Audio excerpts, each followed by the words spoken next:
युतीची चर्चा अंतिम टप्प्यामध्ये आहे. युतीची चर्चा अंतिम टप्प्या आहे म्हणण्यापेक्षा जागा वाटपाची बोलणी ही अंतिम टप्प्यामध्ये आहे. युतीनं लढायचं हे निश्चित आहे. कोणाला किती जागा मिळाल्या याच्यापेक्षा 227 ठिकाणी आपण महायुती म्हणून लढतोय.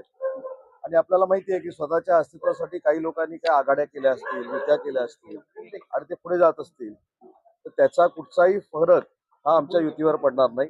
आम्ही अतिशय संथ गतीनं जरी चाललेलो असलो तरी मुंबई महानगरपालिकेवर महायुतीचाच भगवा फरक आहे. फक्त 3 दिवस आहेत. 2 दिवसापूर्वी भाजपचे मुख्य अध्यक्ष सांगतात 200 जागांवरती आमचं एकमत झालेलं आहे. 27 जागांवरती का नेमकं घोडं अडलंय? ते आज होईल ना. 27 जागांवरचं घोडं जे अडलेलं आहे ते आज मी काय सांगितलं, जागा वाटपा संदर्भामध्ये जो निवडून येणार आहे त्याला उमेदवारी देण्याच्या संदर्भातला आमचा जो क्रायटेरिया आहे माननीय शिंदे साहेबांचा, माननीय देवेंद्रजींचा, त्या याच्यावर आम्ही चर्चा करतोय म्हणून कदाचित वेळ लागत असेल. परंतु एक निश्चित आहे की आम्ही युतीनंच लढतोय आणि सध्या भाजपाचे किती आणि शिवसेनेचे किती त्याच्यापेक्षा 227 ठिकाणी महायुतीचे उमेदवार असतात. आमच्या बाबत तुम्ही सन्मानजनक जागा जर नाही मिळाली तर सत्तेच्या चावीपासून तुम्हाला दूर राहावं लागेल. कुठे कुठे रामदास आठवलेंनी आज ट्विट केलेलं आहे. ठीक आहे, रामदास आठवले साहेबांना देखील आमचे दोन्ही नेते विश्वासामध्ये घेतील.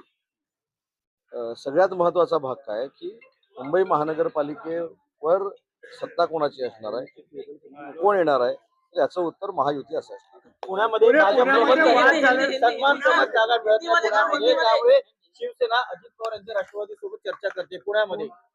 ही बातमी आपल्याला कुठून मिळाली मला माहिती नाही. पुण्याच्या बाबतीमध्ये देखील सन्माननीय शिंदे साहेबांच्या नेतृत्वाखाली मी असेल, निलमताई गोरे असतील, विजय बापू असतील, हे आम्ही चंद्रकांत दादांच्या संपर्कामध्ये आहोत. आम्ही स्वतः देवेंद्रजींच्या संपर्कामध्ये आहोत.